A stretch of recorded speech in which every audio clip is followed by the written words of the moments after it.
Hello, this is the next video in a playlist that I'm calling General Linear Models, Design of Experiments. And we're in a little mini-series called One-Way Fixed Effects ANOVA. And we're looking at part 8 where we look at contrast with the normal assumptions about our linear model. Now in part 7 we introduced the idea of contrast and we looked at the least squares estimate of a contrast. We showed that they are indeed estimable. We calculated the variance of a least squares estimate of our contrast. So here we're going to assume that the standard normal assumptions of a linear model. We're also assuming that you've looked at parts 1, the first 6 or 7 parts, and we're going through an example out of a book by Montgomery called Design of Experiments, and we're looking at example 3-1, which deals with tensile strength. Tensile strength means how much force does it take to tear something apart. And we're looking at fabric with different cotton blends. So one has 15% cotton blend, 20%, 25, 30, 35% cotton blend. So let's run these to load the functions, and then let's go back down to part 8. And this is meant to mirror or mimic what we did in part 8, more of the lecture based. And in part 7 we looked at a contrast which we called, now this is L, so this is lambda 1, and so lambda 1 times the beta vector. So this first component is 0, so it grabs that mu parameter from the beta vector, which means we don't use it. And then the tau 1, tau 2, tau 3, tau 4, and tau 5 are grabbed by the other coefficients in this. So,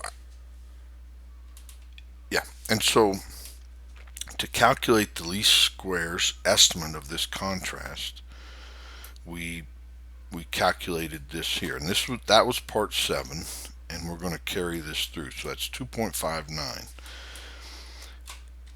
And so this is what we call the sum of squares. We define the sum of squares for contrast, which is essentially the linear combination of the group mean squared and then divided by the sum of the constant squared times the mean squared error, divided by n, the number of replicates. That's what this represents. And then to calculate an F statistic, well, we showed that this was, ended up being a chi-squared. And so an F test statistic, we had a chi-squared divided by a chi-squared, which is the unbiased estimate of the error variance, the mean squared error.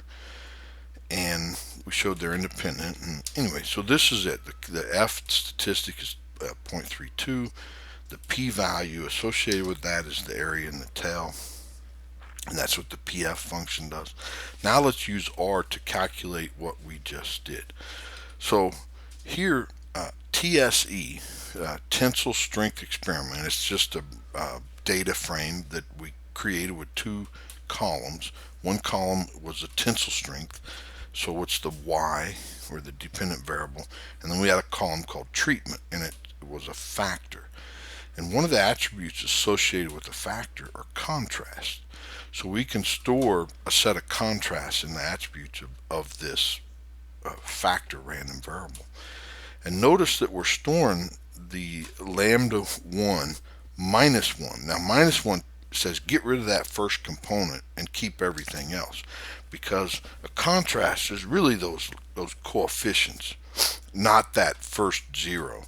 So 1, 2, -5, 2, 0. So that's what we're storing in this. Now let's run ANOVA. Tensile strength is our dependent, treatment is our independent variable, data set, TSE, tensile strength experiment. We're going to store it in OWFE, which stands for one-way fixed effects. That's what we do.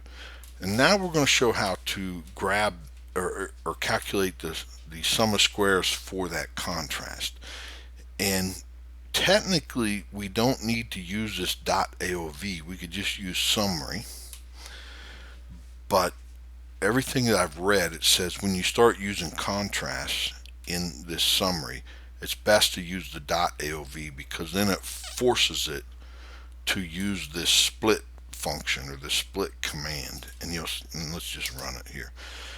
So what it does is it prints the normal analysis of variance table, but it takes the treatment, which is what we've calculated before, and kind of grabs the sum of squares associated with that contrast out of it. And I called it random one because it was just a random contrast that I created.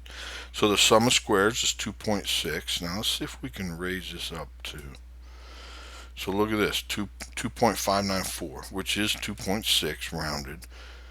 The mean squared error is actually the sum of squares divided by degrees of freedom, but the degrees of freedom associated with contrast is 1, so you get the same thing back. Oh, but notice here we get one more decimal, 2.59, which is the same. The F value of 0.322, which is the F value that we calculated using the matrix notation up here. The P value associated with was 0.577, which is exactly what we got.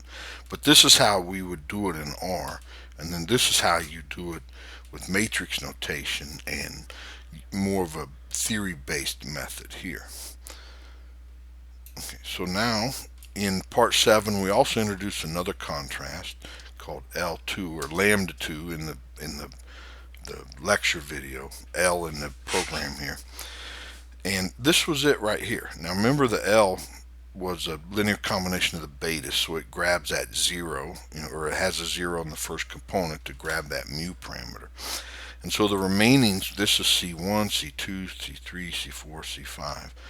So it's the linear combination of the treatment parameters.